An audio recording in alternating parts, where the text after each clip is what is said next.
Bismillahirrahmanirrahim. Assalamualaikum warahmatullahi wabarakatuh. Berita Al-Hijrah 5 Ogos bersama saya Nazirah Syaringat dan berikut tajuk utama malam ini.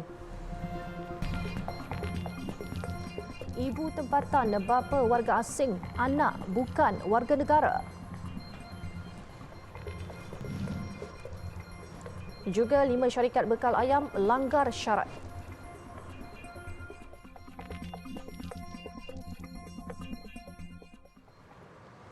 Mahkamah Rayuan Putrajaya memutuskan kanak-kanak yang dilahirkan di luar negara oleh ibu warga negara Malaysia yang berkahwin dengan warga asing tidak layak untuk mendapat kewarganegaraan negara ini secara automatik. Keputusan itu dibuat Hakim Datuk Seri Kamaluddin Mat Said yang mengetuai panel bersama-sama Hakim Datuk Azizah Nawawi menyokong keputusan tersebut, manakala Hakim Datuk S. Nandabalan menentang. Penghakiman itu mengetepikan keputusan Mahkamah Tinggi sebelum ini yang dibuat secara keputusan 2-1. Panel Hakim Terbabit turut memutuskan mana-mana anak plaintif yang telah mendapat kewarganegaraan selepas keputusan Mahkamah Tinggi sebelum ini, kewarganegaraan itu kekal sehingga kes itu diputuskan oleh Mahkamah Persekutuan. Bagi permohonan plaintif yang masih diproses, permohonan tersebut perlu dibekukan sehingga kes dimuktamadkan. Dalam keputusan menyokong yang dibacakan secara berasingan oleh Hakim Kamaluddin dan Hakim Azizah, perkataan bapa dalam Seksyen 1(B) dan 1(C) jadual kedua, bahagian 2 Perlembagaan Persekutuan tidak boleh dibaca bersama atau turut merangkumi ibu.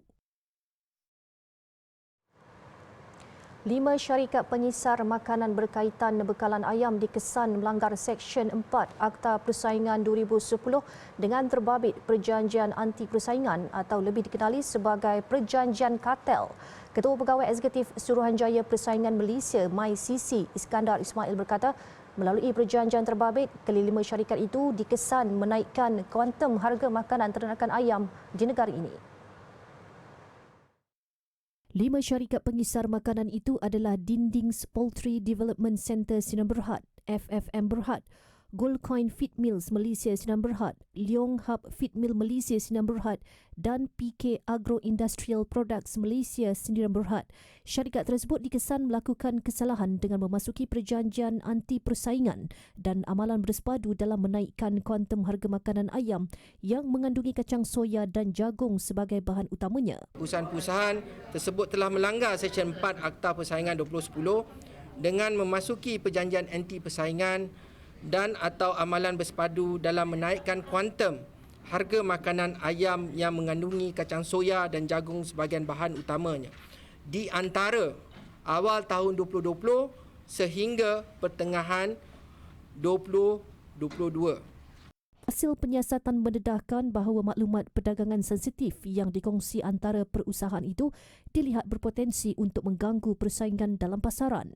Iskandar berkata memandangkan penemuan MyCC melalui keputusan cadangan adalah dapatan awal hasil penyiasatan, maka tidak boleh diandaikan bahawa mana-mana perusahaan terbabit melanggar undang-undang pada peringkat ini. 5 perusahaan itu kini mempunyai peluang mengemukakan representasi dalam tempoh 30 hari daripada tarikh keputusan cadangan itu disampaikan kepada mereka. Beliau menegaskan jika terdapat pelanggaran, MyCC boleh mengenakan penalti kewangan sehingga 10% daripada pusing ganti seluruh dunia oleh perusahaan terbabit.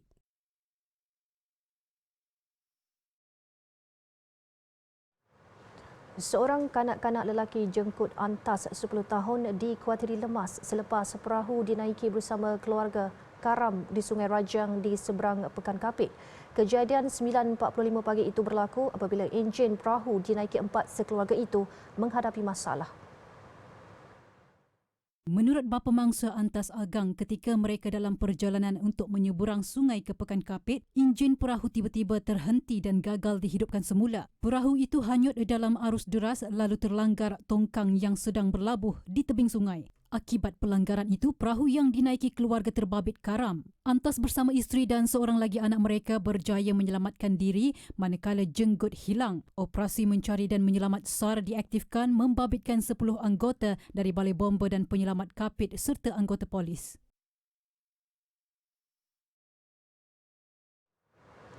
Sekumpulan 20 kru warga Laos diselamatkan nelayan tempatan selepas bot dinaiki mereka terbakar di Kuala Endau, Pahang malam tadi.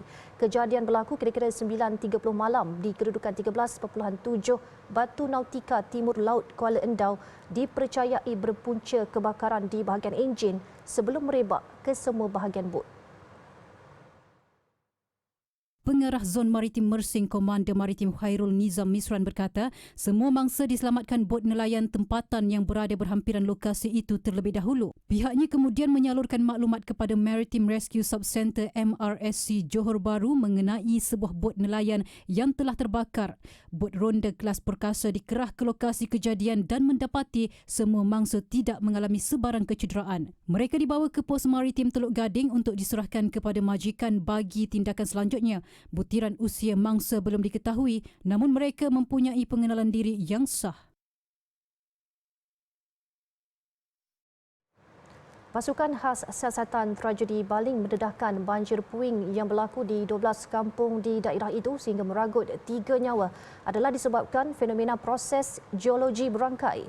Ketua Setiausaha Kementerian Tenaga dan Sumber Asli KETSA, Datuk Roslin Issa berkata, siasatan yang dilakukan oleh pasukan itu mendapati ratusan runtuhan tanah kecil berlaku sejak 15 tahun lalu.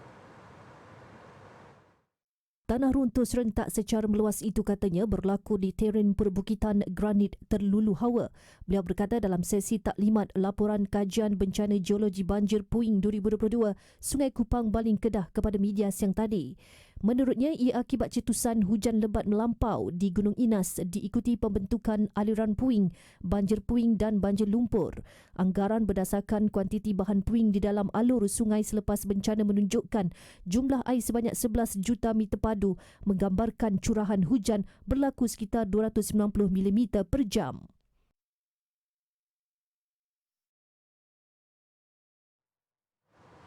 Gangguan bekalan air berjadual bakal berlaku di Selangor melibatkan 188 kawasan di wilayah Hulu Selangor bermula 9 Ogos ini.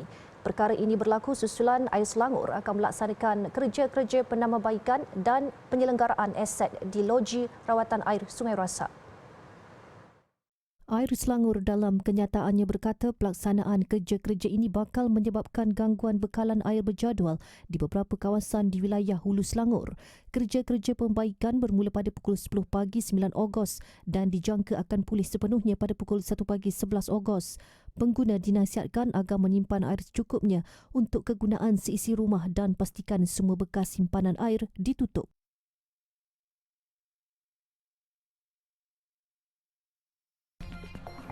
Selepas ni, beras wangi, bau pandan.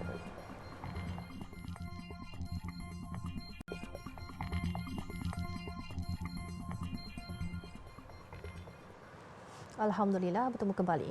Majlis Perbandaran Kajang MPKJ beri notis amaran 14 hari untuk meroboh 100 binaan garaj dan stor serta 42 unit rumah yang telah membuat struktur tambahan pada binaan asal kediaman terhadap penduduk Pangsa Puri Kasawari Distrik Kembangan.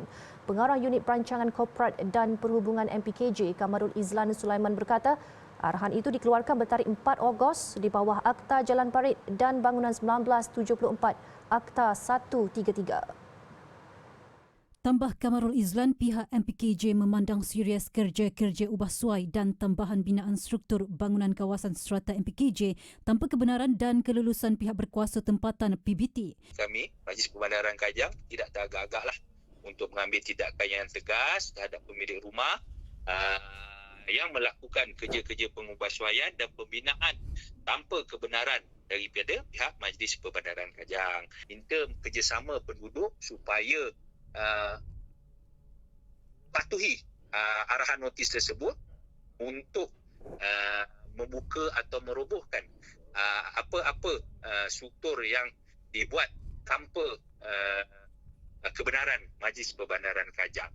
Notis itu katanya telah dikeluarkan secara tampalan pada binaan dengan arahan roboh selaras Seksyen 72 Akta 133. Jelasnya aktiviti itu tidak dibenarkan sama sekali kerana akan mendatangkan risiko sekaligus mengganggu ketenteraman awam di kawasan terbabit. Tegasnya setiap kerja-kerja ubah suai dan tambahan struktur asal binaan yang didirikan di kawasan MPKJ perlu mendapatkan kelulusan secara bertulis daripada PBT terlebih dahulu berdasarkan pengurusan Strata 2013, Akta 757 dan Akta Jalan Parit dan Bangunan 1974, Akta 133. Sekiranya gagal berbuat demikian, tindakan perundangan akan diambil sehingga perobohan dijalankan. Sementara itu, MPKJ turut menyarankan agar Badan Pengurusan Bersama JMB untuk bekerjasama dan memohon bantuan melalui Jabatan Pesuruhjaya Bangunan COB PBT untuk mengawal dan membantras isu berkait termasuklah mencari jalan penyelesaian isu cop parkir melebihi kapasiti yang disuarakan penduduk berkenaan. Rentetan daripada isu tersebut, tindakan sama rata ke atas setiap kediaman strata di kawasan MPKJ juga akan dibentangkan kepada ahli jawatan kuasa dalam masa terdekat. Melalui COB di mana kita akan buat penilaian semula terhadap semua perumahan berstrata di kawasan pentadbiran MPKJ untuk kita ada buat inventory berkaitan perkara ini. Kru Berita Al-Hijrah sebelum ini melaporkan wujud aktiviti ubah suai struktur rumah dan cop parkir melebihi kapasiti di Pangsapuri Kasawari di Seri Kembangan berikutan tular video di TikTok 3 Ogos lalu.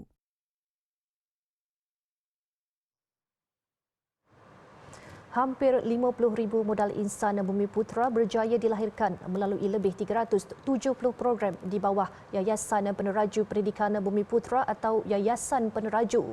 Inisiatif itu bertujuan menghasilkan lebih ramai Bumi Putra yang berpendapatan tinggi dan mewujudkan kebolehpasaran Bumi Putra selain mampu mendepani cabaran lanskap ekonomi yang semakin kompetitif hingga ke peringkat global pada masa akan datang.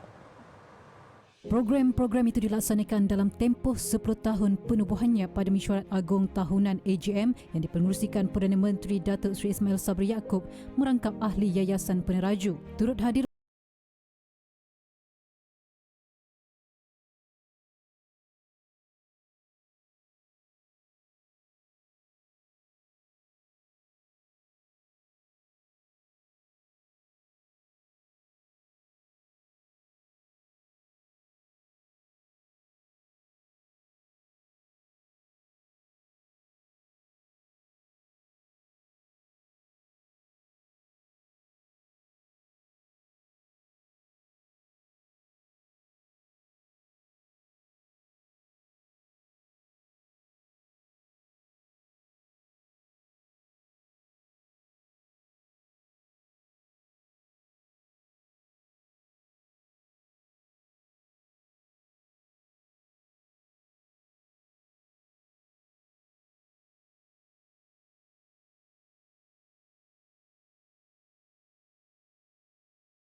Beras berbau pandan. Produk keluaran padi beras Nasional Bernas itu sesuai untuk pesakit diabetes kerana kandungan gulanya yang rendah. Maria adalah kacukan MRQ89 dan MRQ50 hasil penyelidikan Mardi. Bukan sahaja wangi seperti pandan, malah ia sesuai untuk mereka yang menjaga kesihatan. Kita memperkenalkan satu lagi beras wangi, iaitu satu beras MRQ76 yang dibuat daripada yang jenama saji, dan kita akan lancarkan juga beras baru pada 7 hari bulan nanti dibuat oleh YB Menteri kita, dan juga ada varieti beras baru 103 ataupun beras Maria lah yang kini masih lagi dalam peringkat benih daftar, dan musim depan mungkin kita akan dapatlah beras tu, dan ini adalah satu potensi beras wangi yang barulah. Sementara itu, pengurus kualiti Bernas Azura Maknua berkata, untuk maha kali ini pihaknya ingin mendedahkan kepada pengguna tentang jenis beras dan kelebihannya. Yang kita makan adalah beras putih biasa. Beras putih biasa itu hanya mengandungi kanji dan beberapa elemen seperti mineral dan juga fiber. Tapi yang kita display di sini contohnya beras perang, beras merah dan juga beras-beras organik yang pada Huma ini, beras Huma ini, berasnya mengandungi lebih banyak fiber, lebih banyak antioksidan dan baik untuk kesihatan. Tambahnya, beras wangi mendapat permintaan di negara Asia. Justru Bernas akan terus mengeksport beras wangi ke negara-negara berkenaan.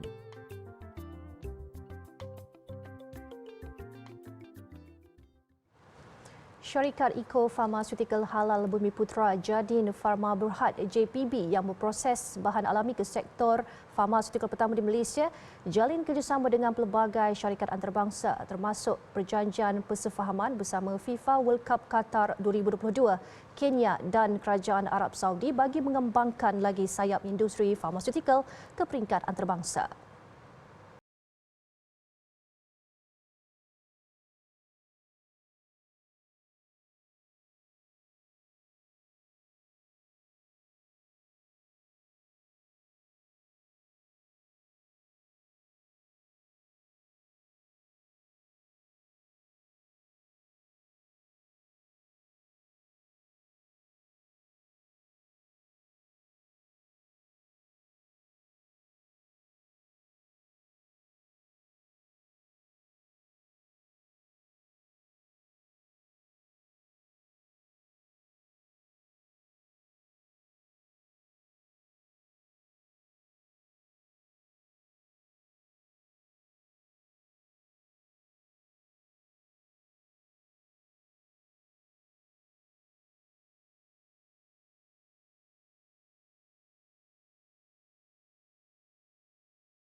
Selepas ini, amaran tahap tertinggi dikeluarkan.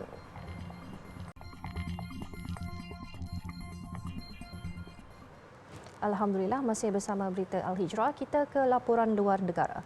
Sebuah kelab malam terbakar di wilayah Chonburi, Thailand awal pagi tadi waktu tempatan. Insiden tersebut menyebabkan 13 orang maut, manakala 40 lagi cedera.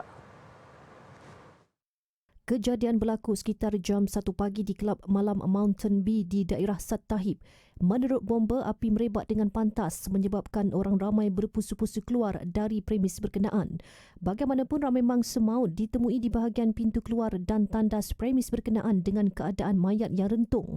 Difahamkan kebakaran itu berpunca daripada penebat akustik di bahagian dinding premis. Keadaan itu menyebabkan bomba mengambil masa 3 jam untuk mengawal kebakaran. Tiada warga asing dilaporkan menjadi mangsa. Lebih 200,000 penduduk di 6 wilayah di Jepun diarah berpindah selepas banjir di negara itu memburuk. Paling teruk terjejas dan diberi amaran tinggi membabitkan wilayah Niigata. Selain Niigata, 5 wilayah lain yang terkesan banjir buruk itu melibatkan wilayah Aomori, Iwate, Yamagata, Fukushima dan Ishikawa.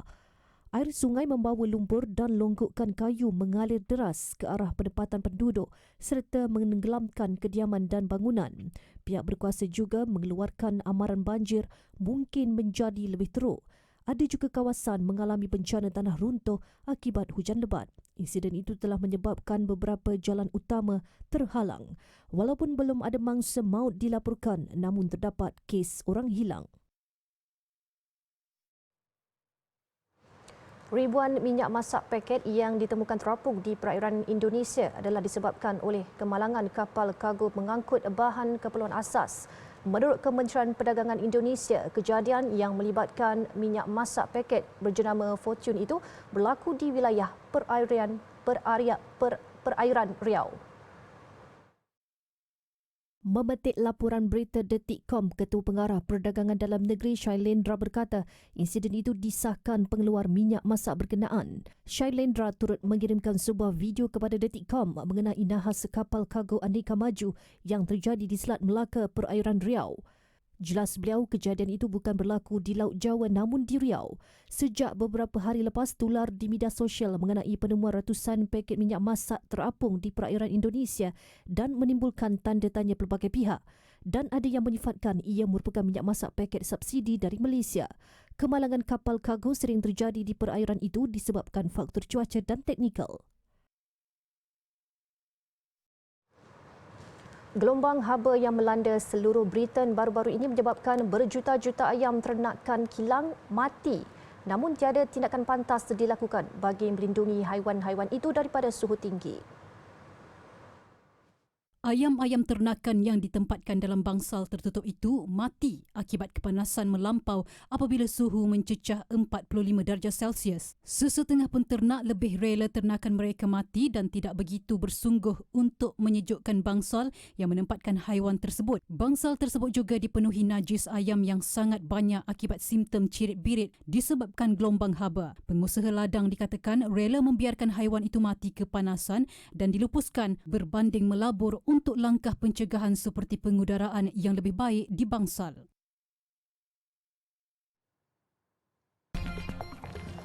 Triton Phantom Plus Edition khas sempena Merdeka.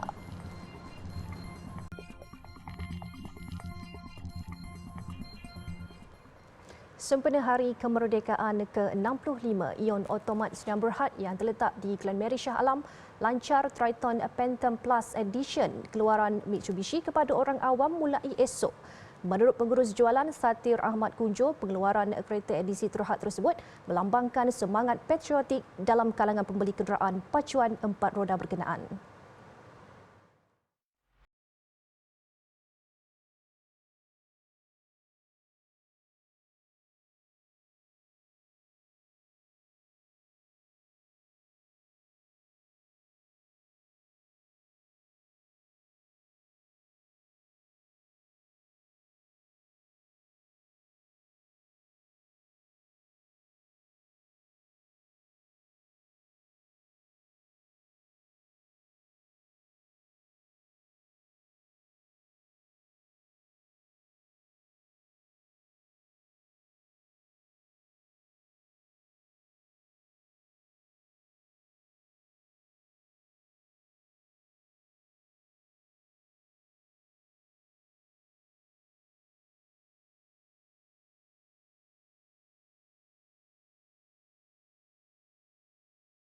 Bulan ni memang habis, siapa nak cepat.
Laporan BA Niaga, Malaysia sedia berdepan dengan persekitaran ekonomi global yang dijangka mencabar tahun depan. Menteri Keuangan Tengku Datuk Seri Zafrul Abdul Aziz berkata, Malaysia masih mempunyai ruang fiskal berdasarkan nisbah hutang negara kepada keluaran dalam negara kasar KDNK sebanyak 60%. Tambah Tengku Datuk Seri Zafrul, kerajaan optimis ekonomi negara berkembang 5.3% dan 6.3% berdasarkan prestasi utuh yang direkodkan pada suku pertama 2022. We still have fiscal space. Our debt to GDP is at 60%, our statutory debt over GDP. We have imposed the ceiling by Parliament at 65%, so there's still room. And we're still maintaining our target deficit at 6%. We are obviously a commodity export country. We do benefit from the stronger commodity prices, especially the prices in oil. The budget, for example, assume oil price at $66, and today, as you know, it's much higher than that, just slightly below $100. Selain itu, kadar inflasi Malaysia juga terkawal berbanding negara jiran di mana ia diunjurkan antara 2.2% dan 3.2%. Situasi itu terkawal disebabkan pengenalan subsidi untuk beberapa barangan yang bernilai hampir 80 bilion ringgit. Bagaimanapun, pemberian subsidi hanya dapat membantu ekonomi dalam tempoh jangka pendek dan sederhana kerana kerajaan juga perlu mempertimbangkan dasar monetari negara yang terhad. Beliau berkata demikian ketika ditemu bual pada program First Move di CNN. Ketika ditanya mengenai perbandingan situasi ekonomi antara Malaysia dan Sri Lanka, beliau mengulangi bahawa keadaan yang dialami Malaysia adalah berbeza dengan Sri Lanka. Ekonomi Malaysia bersifat lebih pelbagai manakala Sri Lanka amat menumpukan kepada pelancongan. Jelas beliau, Rizab Malaysia mencecah $106 bilion Amerika berbanding dengan $3 bilion Amerika yang direkodkan Sri Lanka. Manakala nisbah hutang kepada KDNK Malaysia adalah 60%, sedangkan Sri Lanka mencatatkan lebih 100% selain menghadapi defisit berkembar. Dari segi pinjaman dalam mata wang asing, beliau berkata ia hanya 2.5% daripada hutang keseluruhan Malaysia. Ini bermakna 97.5% daripada pinjaman Malaysia adalah dalam mata wang ringgit. Sementara itu, Bank Negara dalam kenyataannya berkata rezerv antarabangsa Bank Negara Malaysia naik kepada $109.2 bilion Amerika setakat 29 Julai berbanding $107 bilion Amerika dicatatkan pada 15 Julai 2022. Bagaimanapun, Malaysia katanya perlu meneliti semula dasar bagi mendepani cabaran semasa dunia pada tahun 2023. Kestabilan rantau ini juga penting, malah pihaknya sentiasa mengikut rapat perkembangan China-Taiwan, memandangkan China adalah rakan dagang utama Malaysia.